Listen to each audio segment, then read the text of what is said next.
Well,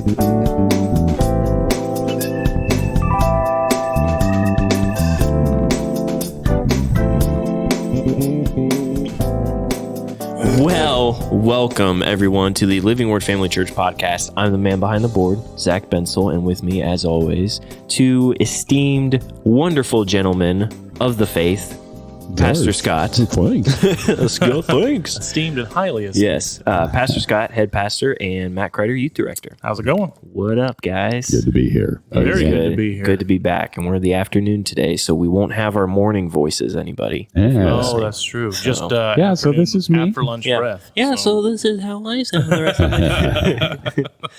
No, but one thing that I wanted to ask you guys about, because I had to miss it, unfortunately, because of work, was the Pregnancy Resource Banquet, Ooh. which I have literally heard nothing about. So I will have to trust your guys' on-site, All right. relay. It was good. Okay. Yeah? Anything to add? I'll let you take it away. I liked it. It was fantastic. It was outstanding. Now, anybody, I know this isn't something we didn't have notes or anything prepared for this. So I don't know if anybody can begin to answer this. How many years have they been doing this banquet? Oh, that's a great question. For many years, the biggest fundraiser that they did at the Pregnancy Resource Center we're talking about, for many years, the Walk for Life was the big fundraiser, and we participated in that. That's right. And, and I'm thinking, they would raise 30, 40, maybe even a really good year, $50,000, which is a lot of money for a single day event. That was when it was really big. I It think was. It started to dwindle over the years. It did, but they don't put quite the emphasis on it. Right. They started having banquets back, I don't know how many years it's been, many years now, but they were a smaller affair. And as somebody, I can tell you who, if you told me who, I go, yeah, that's who it was. But I'm not trying to give any one person the glory for it anyway. But they decided, hey, let's put some emphasis on this. Let's do it upright. Let's make it a bigger deal. Let's spend a little money and get speakers that are going to be a draw. Yeah. Something we don't often think about. I understand that at this banquet, the vast majority of attendees are Christians, and they hold the beliefs that they have concerning abortion Right. and the pro-life movement. Because of their belief in Christ, but there is still a significant number. There are significant numbers of conservatives and conservative causes that are not religious causes. Right.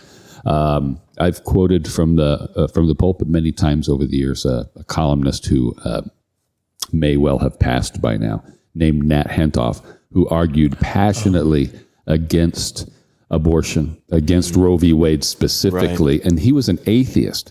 But he just, from a legal standpoint, he was a Bill of Rights expert, and constitutionally, he said it was just the worst law that was ever passed, worst decision in the Supreme Court history. So, now, having said that, the only reason I brought it up is some of the speakers that have been brought in over the years would be a draw even to people outside the church, but we've had some stellar ones over the years, and only one or two that I thought were, frankly, that I wasn't like, I walked away thinking, if I weren't already motivated to give to this ministry, I wouldn't because of that. Right. Most of them have been,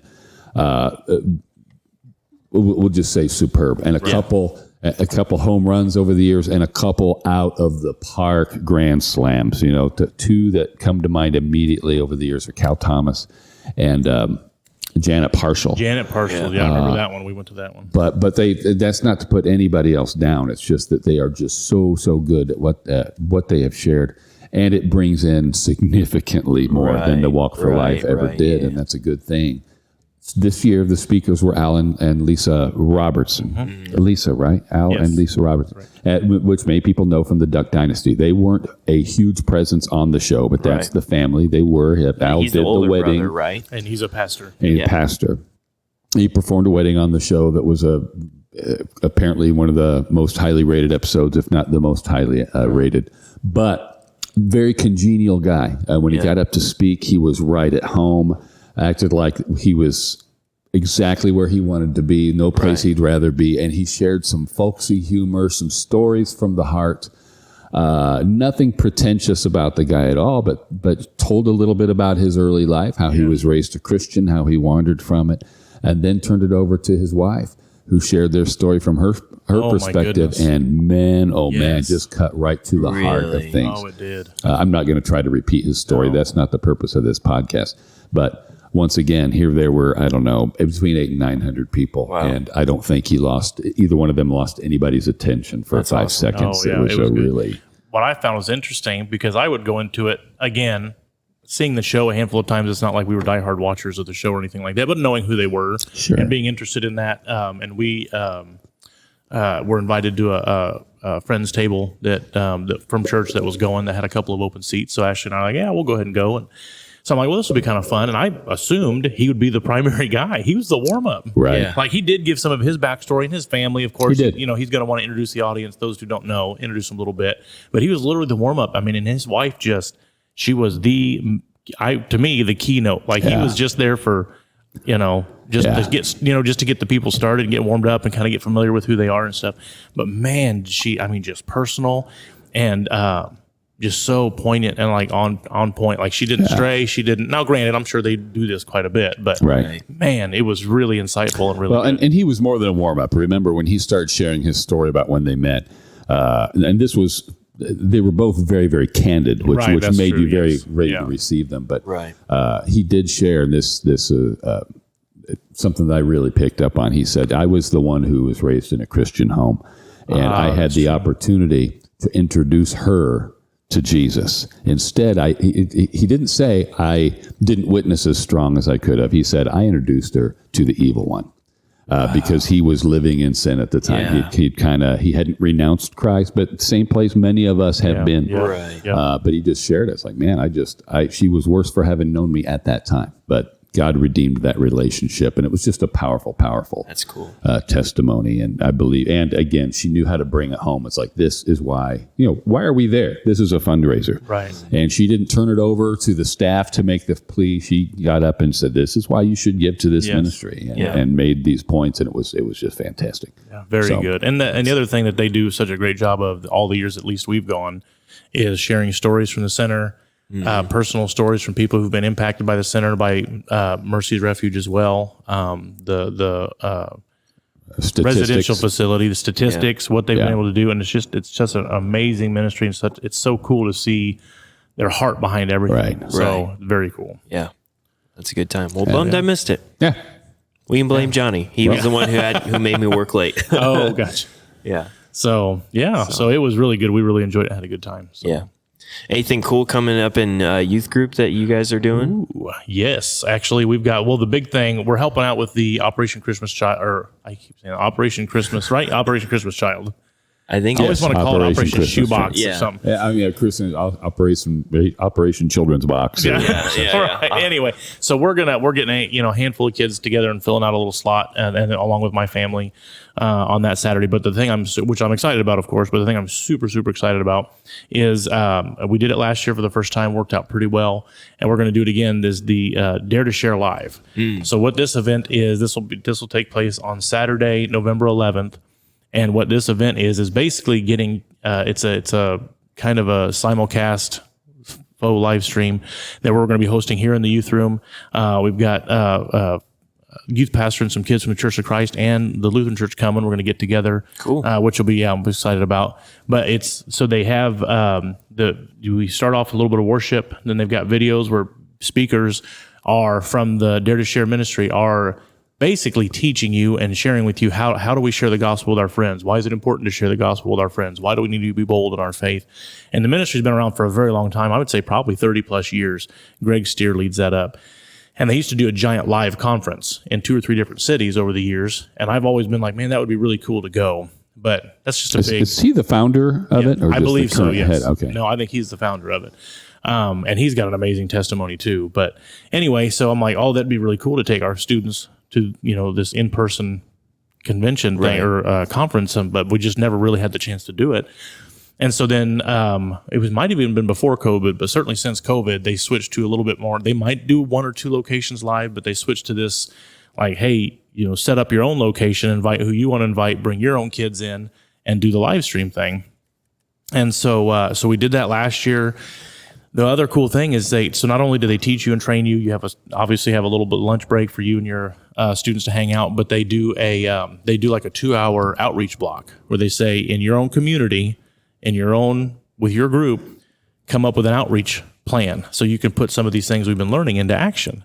So last year, because I'd never done it before, and I'm going to be honest, I've never been super good at thinking of good outreach things, because it's not, I can think of fun activities all day long. Right. But outreach things are just a different level. It's just a different thing, a different animal. So it's always hard for me to think of those things. So last year we set up a table, with their permission, of course, outside of IGA. And our group was on one side. The other church group that was with us last year was on the other side. And we were just trying to strike up conversations with people as they come in. Well, as you know, if you've walked inside of a store with somebody selling something, it's kind of off-putting, Yeah. Now, granted, we were giving away free hot chocolate. We weren't pushing on people or nothing. It was just, and we did strike up a few conversations, a couple really good ones. We got to pray for the Salvation Army guy that was there ringing the bell and stuff while we were there. Because we even made sure, hey, we're not going to be in your way. We're not hope we don't drive anybody away from what you're here to do. So we're trying to be respectful of that. So then anyway, and that went fine. It did fine. But this year, I'm like, okay, what do we do? I kind of like, we could fall back on that again because it's easy to do. Like, but man, so my youth leaders and I were going through a few of the ideas that the ministry sends out. And one of them that just jumped out off the page at me at our leaders meeting was care packages. And I don't know why I never would have thought about it before. I never would have come up with it on my own, that's for sure. But it's so similar to the Operation Christmas Child. Yeah. So we're going to get these boxes and we're going to pack them with just goodies like soda, candy, just kind of fun stuff.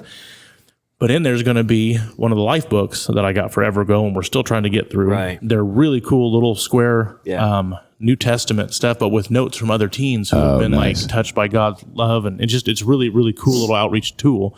And we have a bunch of them. And so one of my leaders, Sarah, was like, "Why don't we throw those in there?" I'm like, "That's amazing. Let's do it." Yeah. And but then also a handwritten letter from the student. Now these aren't just going to random people. One of the things I love about this is that it's targeted. Right.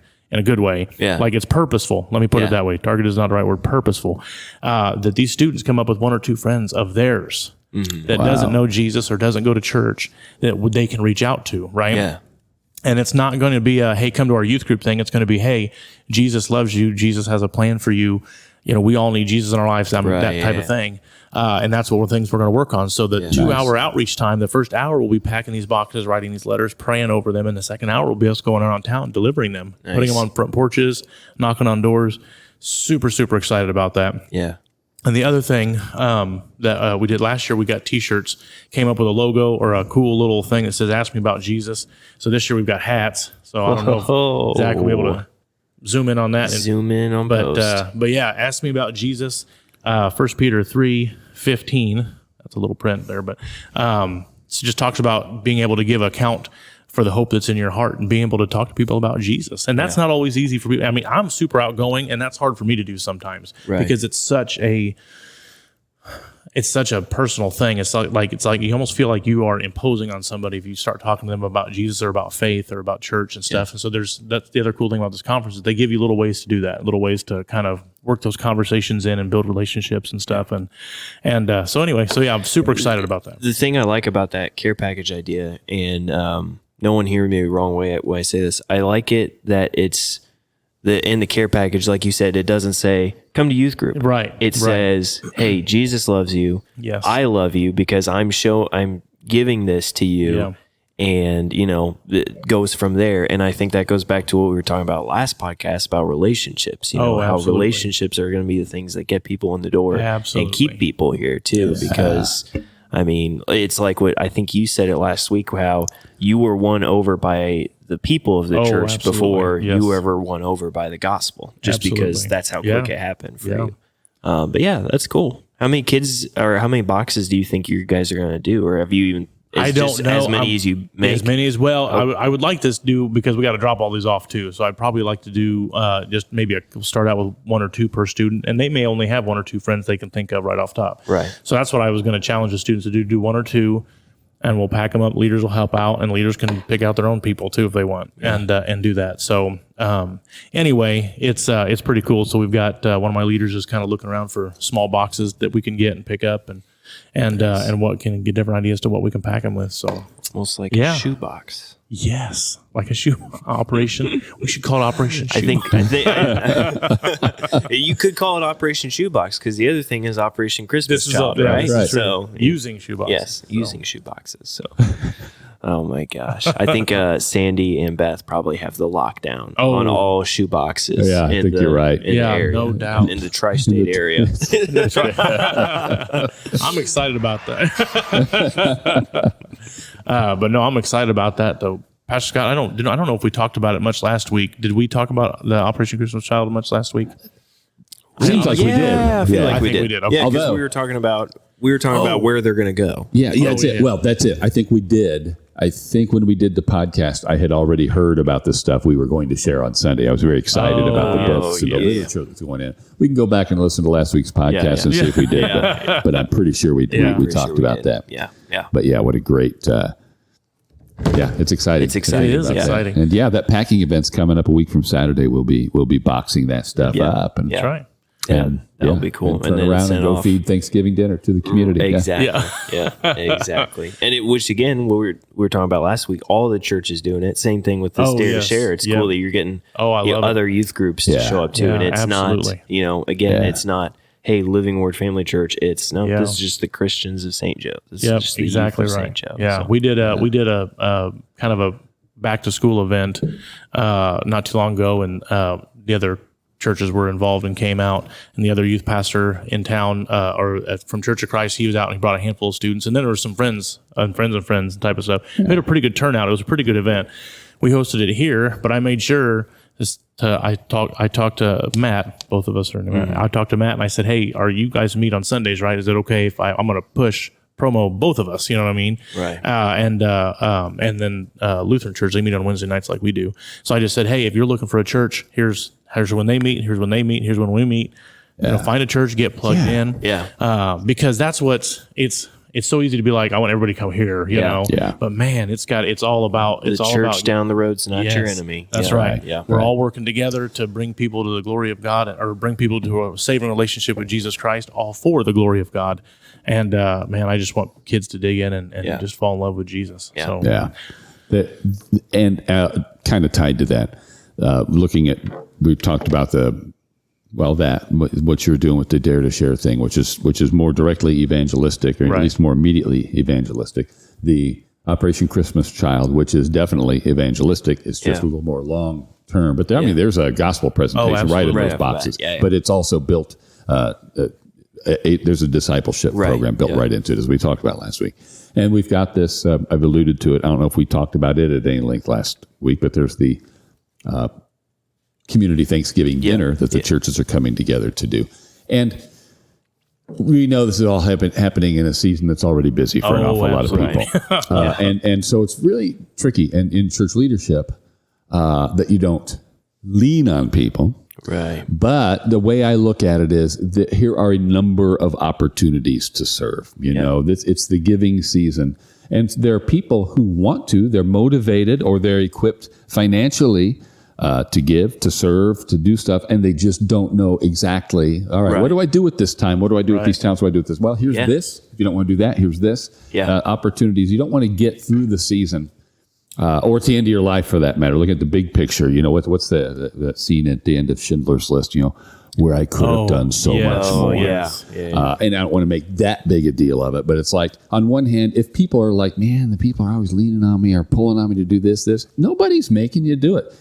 These are opportunities to serve, and if you want to serve. But it ain't going to be on me. Well, gosh, I wanted to do more, but the church didn't give me. Right. Exactly. Yeah. So, Well, and the other thing I found is that the people that get involved are the people that are here for the long term. Like some That's people right. that Well- aren't involved, not involved with youth group, small groups, plugging in with other people and building relationships with fellow brothers and sisters in Christ, and people who don't serve around the church, or people who are so much easier just to kind of fade away because they don't get plugged in. Sorry, I don't mean to interrupt, Oh, but no, go ahead. you struck a chord with every pastor who's listening to this. There are exceptions Of which to there are every most rule. likely thousands. Yes. No Thousands. doubt. Just no pastors, doubt. not even the whole audience, just pastors, thousands. Yeah. Anyway, sorry. Shout out to the Chapel brothers. And Cole Abel. Yeah. Yeah. Listen, what were we talking about? Yeah. There are serving around the exceptions church. to every rule. Yep. Exceptions to every rule. And there are some people, they're very limited in what they can do Right. because of their time, maybe how far away they live, because of their age or health or whatever. But it's true what you said. And the scarier part is when you have somebody who's been involved for a year, 5 years, 10 years, 20 years, almost. If a pastor's been in ministry long enough, he's seen all of these things where they're like, they get mad or they get tired or something happens, but they don't quit church, but they quit serving. Yeah. But once they step down, once they become uninvolved with serving, uninvolved with fellowship activities, anything other than showing up for church, in most cases, it is just a matter of time before they leave the church. And you only hope and pray they don't leave Christ. You know, I can't think of anybody who's left, and we've had people leave over the years, at least 3. I can't think of anybody who left who I could say for certain they're not even walking with Jesus anymore. I pray for them. I'm like, hey, man, if this wasn't a good fit for you, and sometimes it wasn't a good fit, but man, when you've been here 20 years and suddenly it's not a good fit, all right, did something really bad happen or what? You know, there was I can remember a couple just as sweet as can be, and they were here for a long time, but hey, can you do this? No, we did our time serving when we were younger, you know, and they're healthy, vital. We did all this for this other stuff, these other organizations. We just want to be churchgoers. Yeah. They did for a while. Which is not... I don't get. Healthy. That's not right. Yeah, because... And if you look at the church as a community, as a body of believers, that you have that visual representation of the body. Can you imagine what your life would be like if your hand worked for the first 20 years of your life, and then it's like, well, I'm just going to take a break. I'm just going to hang out on the arm. I still want to be part of the body, but I just don't want to do anything anymore. By what every joint supplies. This is a body. Right. That's right. And everybody's got what every joint supplies, except for what the old joints, the poor joints, the too young joints. Everything's got to be supplying something. And I'm not diminishing any of it. You know, if this couple had said, for instance, look, we can't be there. We're in our golden years and we've got limited resources, limited energy, but we will commit to praying for that activity when it's happening. We will commit to praying for half an hour for the church. Man, we need people whose ministry is praying for the church and praying for But that is totally different than saying we just want to be church attenders. Absolutely, totally different. That is, I guess to me, that's stagnant. That is, that's just, passive. Like you're being a receiver. You're not being a giver. You're taking. You're not giving. So it's wild. But I mean, I am thankful in the area of service that I grew up with parents who were very active in the church. Yes, and I had that model. And for most of my life, I grew up, and you're just like, serving the church is just what you do. It's what you do. And then as I got older, you realize the more importance of it, being the body, being a part of the church, serving and helping. At some point, did you come to that realization on your own, or did your parents work that in as you got older and they taught you the importance? Does that question make sense? Like, did they train you up in that? Right. Or did you literally see it happen as you grew up, and then you came upon that realization yourself? I can't say that they were explicit ever in saying, it's important to serve in the church. I think I just saw it by their actions. Osmosis. Osmosis. I mean, it's just what you did. It's just what we did. You're growing up, you're thinking, well, every family does this, I guess. Every family has band practice and shows up 30 minutes before service and stuff like that. Now, did you ever now I'm getting real personal with you, so let's just bring the lighting down a little bit. Did you ever resent that? And I'll tell you why I'm asking the question here in a second. But did you ever resent that you guys were here so much and so often and giving so much of your time to serving at the church? Great question. That is a good question. No. Okay. I think as I got older and as on my own, there are times where, and I don't know if I would resent it, but I would, because I'm not trying to talk myself up, but I have a personality where I'm very much like all or nothing in some areas where it's like, well, if I'm going to do it, we're going to do it, to the best we can, all this stuff. And so and not everyone's like that. And so there would be times when I'm, doing something like that in church, I'm trying to give it my all. Someone else is not. And I'm like, and you just I think, why am I doing this then? If you feel like, which it's not true, you feel like you're the only one doing anything, which is not true at all. No, it's not true, but the devil certainly plants some of that stuff in you. And exactly, if I can interject, of course I'm on staff, so it's different for me. But anybody with that level of commitment, when you take on things, you serve in more than one area. So do you. When you take this stuff on, I think it's entirely possible to never be resentful and never be regretful, and yet still acknowledge the inconvenience. Right. I felt like that about, and Tom Radliff, I remember he had served in the National Guard several years. He was a little bit older than I am. And when Jeff Canfield and I were talking about joining the Guard, we went to him for counsel. Right. And he said, hey, it's an honorable and convenient way to serve your country. But keep in mind, it's a 6-year commitment. It gave us some other stuff. He says, but let me tell you, when they emphasize it's just one weekend a month,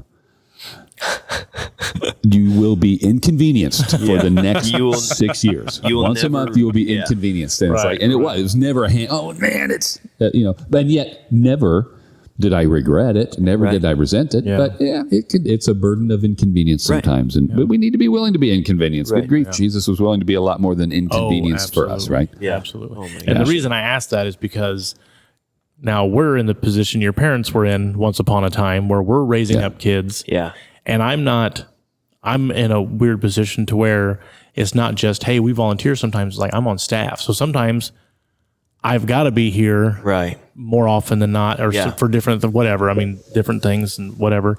Or when the kids were a little bit younger, they're getting a little older now, so it's not quite this much. But when there was no school and Ashley was at work, they were here with me. Yeah. Bored all day. It's like, I never wanted them to grow up and be like, I'm tired of being here. You know what I mean? Nothing to do with Jesus, nothing to do with the body of Christ, but just kind of here. Like, all my time is here. Everything we do is here. Like, we're just here all the time. And I never want them to grow up with a chip on their shoulder. Sure. Never want them to grow up resenting the fact that their dad was on staff, or that their dad did this or did that, or their mom did this or did that, and volunteer. So that's why I was like wondering how your parents addressed that with you, if they actually just, hey, here's why we do this, or if you just saw it in action and you kind of grew up and kind of made those connections yourself. And I think it sounds like cop-out, but I just keep going back to the idea, the only thing I can think of when we were growing up is just what we did. It was just part of life. Yeah. I was actually having this conversation with someone else who's grown up in our church, and he said the same thing. He's like, it's you never knew anything different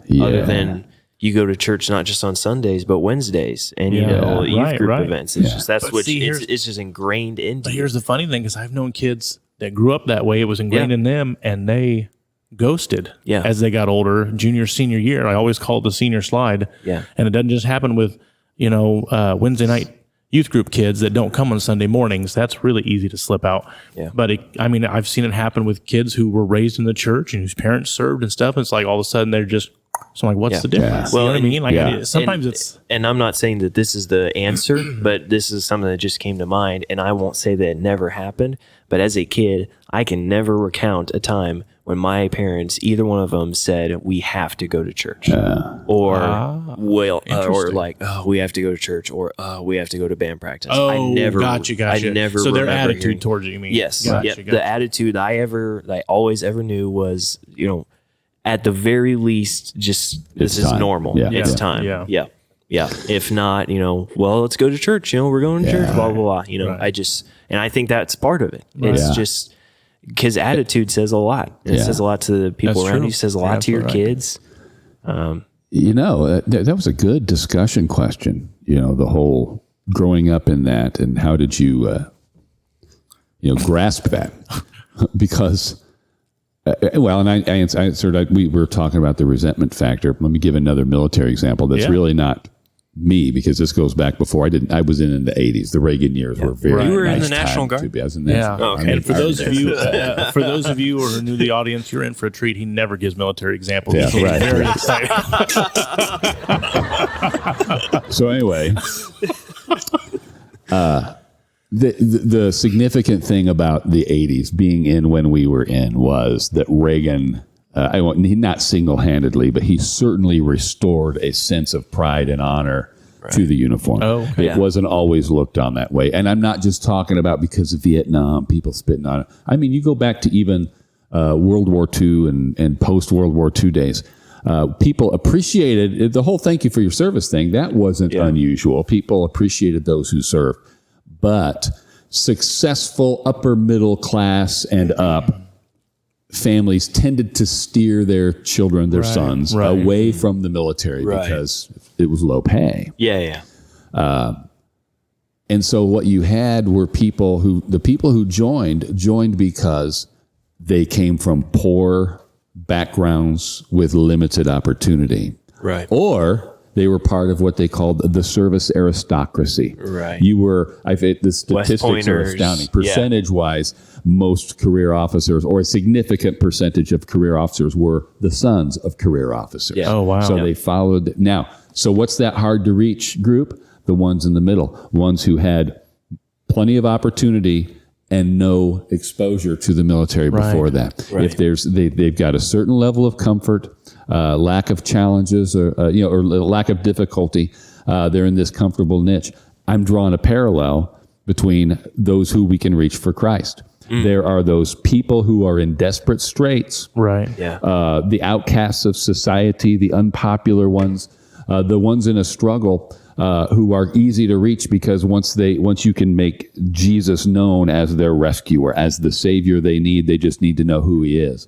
Or those who were raised in the faith and follow. Those are both legitimate. But how do we reach that comfortable middle? Those who aren't desperate for anything and those who don't have that example. God loves them too. Absolutely. But they can certainly be harder to reach. Yeah. That's a very good point. Yeah. Now, how do you, Pastor Scott, talking about evangelism, talking about reaching out and sharing their faith, give us just how do you approach that in your day-to-day life? Like, I know you're a pastor, you're on staff, so everybody expects you to be this dynamic evangelist when you're out grocery shopping. But when you do come across people, or when you do build those relationships outside the church, give us an idea of how that looks for you. Yeah. Well, first of all, did I mention I'd served in the? I told you. Yeah. And I'm not Mr. Maybe I should be. I might be that at the end of my the whole Schindler's List thing. I might get to the end. I could have said so much more. Could have done so much more. Yeah. But I do look for those opportunities, and I've said this from the pulpit before too. Once people know I'm a pastor, sometimes those conversations seem a little less organic or disingenuous or something like that. But I don't shy away from that. But I do ask people, like, when I can. I think a good opening, the flip side of that is when they know I'm a pastor, it maybe strikes them as a little less weird that I'm talking about. Sure. Right. So if they're asking me a question about the church, about being a pastor, sometimes I'll say, well, what's your church background? Were you raised in this? Where do you go? Where have you gone? And that's usually a pretty good open door for at least a little bit of conversation. Yeah. If somebody is complaining about an ailment or about a problem, I've offered to pray. This is sometimes it's easier in like with a waiter or a waitress, somebody you're going to see over the course of several minutes, rather than just encountering in a grocery store or something like that. There are people. Who's the guy? Local guy. He's just the master of it. I mean, it's almost, if you go out to eat with him, he's going to be preaching the gospel, giving them a tract and everything. It's almost overpowering. Pastor Judd? But no, not here, St. Joe. Gotcha. I'll think of him. Yeah. I don't know. Yeah. Anyway, I should be more that guy, and I'm not. But again, in terms of my social interaction, every pastor who has a heart for evangelist would echo this. That one of the hardest things about that is 90% of my social interaction is with fellow believers, people who are believers already. Exactly. That's true. Exactly. Yeah. That's what sometimes we'll go through these. Now we're not right now. We're in a very we're a heavier, as far as youth group goes, heavier on the public school kids. But I know for a while there, the majority of our youth group was homeschool or Christian school kids. Yeah. Yep. And so I'd be like, hey, have you talked to your friends? Well, they all go to church somewhere. So it's almost like, that's right. Okay, well, do you know anybody else? Like, do you have neighbors? We live out in the country. Oh my gosh. Okay. Yeah. That was me. I mean, That was right. But now, like, it's so cool because now, granted, my kids are getting into youth group now and have been for the last couple of years. And so it brings for me, even more fun because now my kids are into youth group and that's what I'm doing. And it gives us more of a family dynamic to be part of this. And it's very exciting. Plus, I get the added benefit, and not a lot of you pastors can say this unless they have kids in their own youth group, but like their friends I've known since they were little. You know what I mean? So like they're comfortable with who I am. And so they've been bringing friends and inviting friends and stuff. And I'm kind of a known quantity, which that's been one of my things ever since I started in youth ministry, even as a youth leader. It's like, I want to do stuff around town. I want to be seen at school. I want to be a known quantity. So when somebody says, who is that guy? I say, oh, he's a, youth pastor in town or whatever. Right. I mean, oh, okay. That, you know what I mean? Like, just kind of, and it's been really cool. And that's one of the reasons, like I said, it's not, I don't have this secret underlying motive to bring everybody into my youth group or our youth group. That's not it. It's just like, man, I love Jesus. I want people to love Jesus.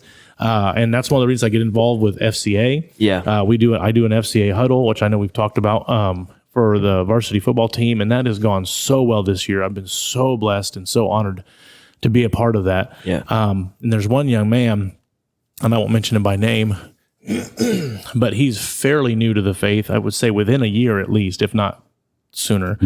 And he is just, man, I'll have conversations with him when we break from the huddle. We're done with our 15-minute little FCA huddle after practice or whatever. He and I will walk as we're heading out to the field or leave the field. And we're just chit chatting. I'm like, hey, so how's church going? Oh my gosh, yeah, I'm just loving the word, loving this, loving that. And I'm watching him post little stuff on social media. Wow. Him going through, like he was going through Job the other day. Wow. And he's just talking about it. And he's just, I mean, you can just see the excitement in his eyes. And I just absolutely love it. I love seeing kids who are just on fire for Jesus. And that's just, man, that's just my desire for everybody, because we're in a really very interesting time in history, and man, kids are just getting the brunt of it. You know what I mean? They're they just are socially, culturally, everything. They're just getting browbeat by stuff. And it's just, man, I love seeing when a kid is turned on for Jesus, excited about the things of God. So that's awesome. That's awesome. Well, good talk, guys. Yeah. I do have something fun to end us on, though. Okay. I got a little question of the week for you guys. So, you ready? We're ready. A bated breath. What is a movie that you are ashamed to say that you have not seen? Oh, gosh. I thought you were going to say, what is a movie you are ashamed to say that you have seen? No way I'm going to share that with you on this podcast. Barbie. Wasn't ashamed? It's a cultural classic. No, a movie Ashamed you to were say you've ashamed not to say seen. you have not seen. Yeah. Not Who seen. wants to go first? I'll do I Pastor, have do you to? have something ready to go? I Did it come to your head that quick? Because you're a super fast thinker, so I didn't know. No, it just dawned on me a movie I haven't seen that I really should have seen by now. Really? Yeah. Well, that's mine. I've got two of them because they're kind of like the quintessential classics. And so whenever somebody's like, "You haven't seen that?" Is Sound of Music. Really? Never seen it. Never seen clips, of course. Never seen the full movie. And then, darn it, what's the one with Humphrey Bogart? Casablanca. Never seen that either. Wow. Never seen that either. See, just by your reactions, it's like I feel lesser than So now that you I've mentioned that. So you don't know how to solve a problem like Maria. Not at all. No. Or do you Or even West Side understand that Story. No. You stop it too soon. You got to fade the laugh. stop it This too is soon. ridiculous. So yeah, I've seen Sound of Music enough times to be familiar with, sing along with most of the songs and everything. Casablanca, I will watch every time it comes on. If I'm flipping through channels and it's halfway into the movie, I click on it and just watch. I just love it. It's definitely top 5, maybe number 1 for me. Really? Wow, yeah. Number 1 for you. And Maybe. I look up to you so much. It's going to have to be, I'm going to have to watch it. Yeah, great movie. Well, Can I watch it online? Is it on reel to reel? Do you own it on reel to reel? Like, how do I? I've got the DVD somewhere. well, I am scared to say mine. I don't know, but movie I have not seen.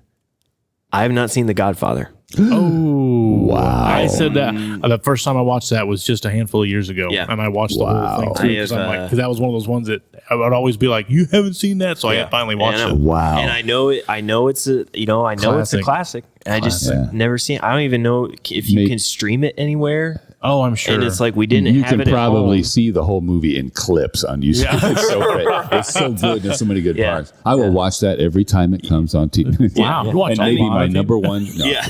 No, I mean, you know the clips enough to understand the references and everything. I just never seen the whole movie. Isn't it a long movie too? It is a long. All 3 of them are long, aren't they? There's 3 of them. There's 3 of them. yeah. Everybody says the second one's as good as the first. I disagree with that. one. Yeah, And the third one was kind of. It was. Yeah, it was I didn't realize it was based off a book either. Yeah, Mario Puzo, The Godfather. Yeah. So Wow. learn something new every day. Okay. All right. Well, So, Pastor Scott, the did you mention penultimate. yours? Movie that I really should have seen by now and haven't, and I'm ashamed to say, is Schindler's List.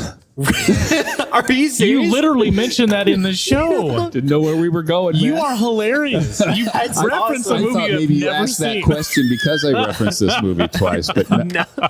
That's funny. You've never seen Schindler's never List? seen it. We Wow, watched. isn't that We something? watched. It is a powerful movie. Yeah. I cannot believe you haven't. I have it on DVD. I'll literally. Huh? You let me borrow Casablanca. and I'll let you borrow Schindler's Deal, List. deal. We watched it in high school during like our World War II thing, Wow. Yeah. and I remember being in high school thinking like I was traumatized. Might be a strong word, but just like. Oh, this happened. Like this happened. This really happened. Oh my gosh. Yeah. I'm not, never mind. I don't want to spoil it for you because it's a super powerful visual moment in the movie. So I'm not going to say it. No. Yeah. Anyway. So man, That's crazy. wow. Well, since you mentioned it, I'll admit that I've also not seen Casablanca. I think I've seen parts of it, but I don't think I've seen the whole thing through. So Either one of you seen Citizen Kane? oh yeah. No. No. Oh yeah. It's a super important movie, super big, great movie, but and don't spoil that. That movie was spoiled for me Really? just because I knew what Rosebud was before I saw it. That's what I already know too, because you've seen the clips and people that make the kind of the spoofs of it and the different things. You spoiled Sixth Sense for me when I was in youth group, so that's okay. And the most egregious spoiler of all time is the cover or the posters now of Planet of the Apes. One of the most powerful endings, and the ending is right on the old VHS cover or whatever. That's crazy. Like, why I didn't think about that. That's for? true. There's some people who still haven't seen it, so we ended up. Did you ever see? Well, sorry, this is getting total. Just cut all this out if you want to. Did you ever see the remakes, the newer Planet of the I Apes? saw the first one, I think, but yeah. No. Well, You did- I missed the classic. You missed the rubber suit, or like what did you miss exactly from the Listen, classics? I mean, I get Charlton Heston, man. Well, okay, Heston, Charlton Heston, sure, but Yeah. I thought they were fantastic. Really? Oh my gosh! Like just kind of very now. Granted, obviously, visual effects are way different. Sure. The first, Oh, in my my goodness. opinion, the first one is the least of the newer ones. If that makes So they sense. get better as they go. I think they got way it's better as just- they go. So yeah, Yeah, worth it's a just shot. the acting is the acting. Are we on here discussing? Is this? I don't know. I was I'm going to sorry. say the takeaway of this week's episode is go watch some monkey movies. Maybe that'll be our question next week: is top 3 monkey movies. So, but that'll wrap us up. I think for today. Good long podcast for everyone, conversations, and we'll see you guys next time. As always, feel free to send any questions or comments. Podcast livingwordfamily.org. Come see us if you got some theological. Yeah, if you got some theological questions. Let us know. I mean, some little Scott's thoughts. We could throw something like that in there. Do you remember we used to have I Scott's do. thoughts in the newsletter? I do. all the time. Yeah, yep. All the time. All the time. all the time. All right. Well, good podcast, guys. We'll see you next time. All right. Peace out. Thanks. Peace Bye. out. I like that. That's good. I think like those. That is good. Das He's for good. Good. All right. Okay. Das ist gut.